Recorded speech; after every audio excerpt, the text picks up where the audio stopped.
আজ আলোচনা করব কারক নির্ণয়ের পদ্ধতি নিয়ে। কারক কিভাবে নির্ণয় করা হয়, খুব সহজ নিয়মে কারক নির্ণয় তোমাদের শিখিয়ে দেব। তো কারক নিয়ে, কারকের ভাগ, কারক কি, অকারক কি, প্রত্যেকটা কারকের বিভিন্ন ভাগগুলো যা আছে সেটা অন্য ক্লাসে আলোচনা করব। আজ আমি কারক শুধু নির্ণয় পদ্ধতিটা তোমাদের শেখাবো। তো কারক নির্ণয়ের এই সূত্রটা তোমরা চাইলে লিখে নিতে পারো। এই সূত্রটার উপর নির্ভর করে আমি কারকটা তোমাদের দেখাবো। তো একটু বলে দিই, কর্তৃকারকের কী সূত্র আছে না, কে দিয়ে প্রশ্ন করলে বা কর্তা বোঝালে কী হয় না কর্তৃকারক হয়। কর্মকারক কি না, কি বা কাকে দিয়ে প্রশ্ন করলে এবং প্রশ্ন শেষে যদি কে বা রে থাকে তাহলে কর্মকারক হয়। করণকারকে কি না, করণকারকে হচ্ছে দ্বারা বা দিয়া বোঝালে, দ্বারা বা দিয়া বোঝালে করণকারক হয়। নিমিত্তকারক কি না, কার জন্য বা দান করা যদি বোঝায় তাহলে নিমিত্তকারক। আবার অপাদানকারক কি না, কোথা থেকে বা কোথা হতে বোঝালে অপাদানকারক হয়। অধিকরণকারক কি না, কোথায় দিয়ে প্রশ্ন করলে স্থান বা জায়গা অথবা সময় যদি বোঝায় তাহলে অধিকরণকারক হয়। তো এই যে সূত্র, এই সূত্র অনুযায়ী কারক কিভাবে নির্ণয় করব। ধরো তোমাকে একটা উদাহরণ দিয়ে প্রত্যেকটা বুঝিয়ে দিচ্ছি। ধরো রাম ভাত খায়। আমরা কারকে কি জানি না, কারক কাকে বলবো না, ক্রিয়াপদের সঙ্গে অন্যান্য পদের সম্পর্ককে। তাহলে ক্রিয়াপদটাকে আমাদের, তাহলে ক্রিয়াপদ কোনটা না, ক্রিয়াপদ হচ্ছে খায়। এই খায়টাকে প্রশ্ন করতে হবে। খায়টাকে কি প্রশ্ন করব না, কে খায়। কে খায়, উত্তর কি আসবে, কে খায় বললে উত্তর আসবে রাম। তাহলে কে দিয়ে প্রশ্ন করলে কি দেখেছি আমরা সূত্রে, কে দিয়ে প্রশ্ন করলে কি হবে, কর্তৃকারক হবে।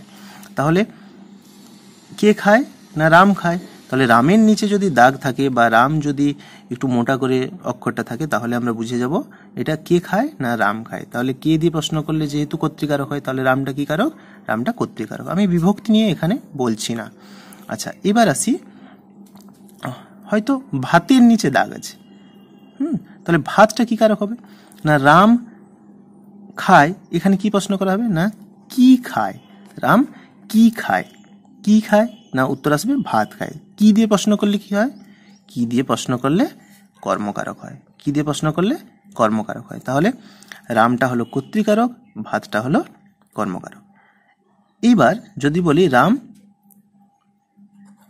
এখানে যদি লিখি হাত দিয়ে, কি দিয়ে না হাত দিয়ে বা হাতের দ্বারা সে ভাতটা খাচ্ছে, তাহলে কি কারক হবে না, রাম হাত দিয়ে ভাত খাচ্ছে। রাম কি দিয়ে ভাত খাচ্ছে, কি দিয়ে উত্তর আসবে হাত দিয়ে।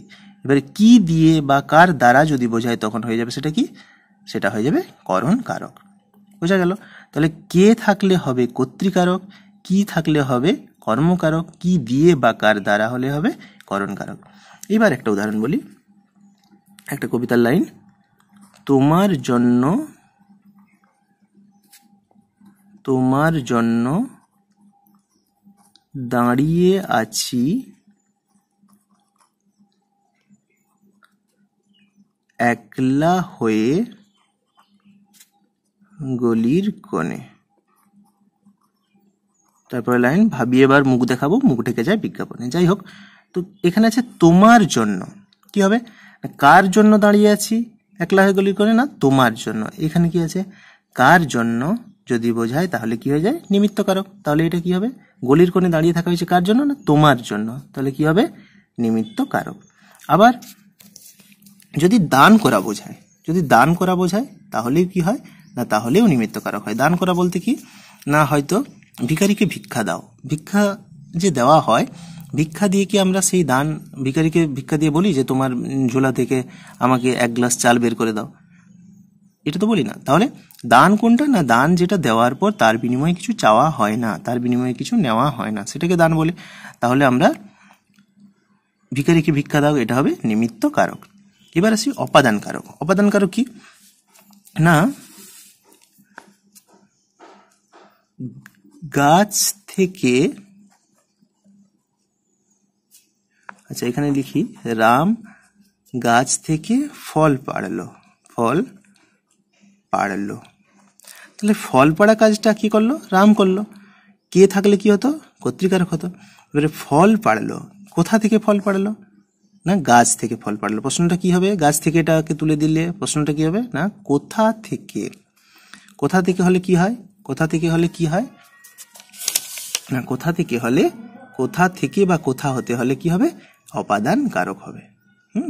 তাহলে রাম গাছ থেকে ফল পারলো, না কোথা থেকে? এটা হয়ে যাবে অপাদান কারক। আচ্ছা, এবার আসি অধিকরণ কারক। অধিকরণ কারক কি হয়? কোথায় দিয়ে প্রশ্ন করলে, যেমন বলা হলো সে কলকাতায় থাকে। কোথায় থাকে? না কলকাতায় থাকে। কলকাতার নিচে যদি দাগ হয় তখন হয়ে যাবে অধিকরণ কারক। আবার কোথায় দিয়ে প্রশ্ন করা মানেই স্থান বোঝাবে, জায়গা বোঝাবে। আবার যদি সময়ও বোঝায়, যেমন কি না সে সকাল 7টায় ঘুম থেকে উঠেছে। কখন ঘুম থেকে উঠেছে? না সকাল 7টা। সকাল 7টা একটা সময় বোঝাচ্ছে, তাহলে সেটা কি হয়ে যাবে? অধিকরণ কারক হয়ে যাবে। আবার একটা জিনিস এখানে বলা হয়নি, সেটা হচ্ছে যদি বিষয় বোঝায়, কোনো বিষয়, রাম অঙ্কে ভালো, অঙ্ক একটা বিষয়, তাহলে সেটা কি হয়ে যাবে? অধিকরণ কারক। এগুলো যখন অধিকরণ কারকের ভাগ করাবো, উপাদান কারকের ভাগ করাবো, তখন আরো ভালো করে বুঝতে পারবে। তাহলে কি দাঁড়ালো? না কে ভাত খাচ্ছে, কে দিয়ে প্রশ্ন করলে হবে কর্তৃকারক। রাম কি খাচ্ছে, উত্তর আসবে রাম ভাত খাচ্ছে। কি দিয়ে প্রশ্ন হলে তখন হবে কর্মকারক। রাম ভাত খাচ্ছে, কিন্তু কি দিয়ে খাচ্ছে? না হাত দিয়ে খাচ্ছে বা চামচ দিয়ে খাচ্ছে, তখন কি সেটা গিয়ে যাবে? করণ কারক। আবার কারো জন্য, তোমার জন্য দাঁড়িয়ে আছি, তার জন্য দাঁড়িয়ে আছি, বা তাকে দান করে দাও, এটা তখন কি হয়ে যাবে? নিমিত্ত কারক। আবার ছাদ থেকে হরি পড়ে গেল। কোথা থেকে পড়লো? ছাদ থেকে। কোথা থেকে বা কোথা হতে হলে হয়ে যাবে অপাদান কারক। আবার অধিকরণ কারক কোনটা? কোনো স্থান যদি বোঝায়, সে ঢাকাতে থাকে, সে কলকাতাতে থাকে, তখন কি হবে? কোনো একটা স্থান বোঝালে তাকে স্থানাধিকরণ বা অধিকরণ কারক হয়ে যাবে। আবার যদি সময় বোঝায়, সে ভোর 5টায় ঘুম থেকে উঠেছে, কোন সময়? না ভোর 5টার সময়, তখন সেটা অধিকরণ কারক। আবার সে বাংলা বিষয়ে ভালো, কোন বিষয়ে? বাংলায়, তখন সেটা অধিকরণ কারক হয়ে যাবে।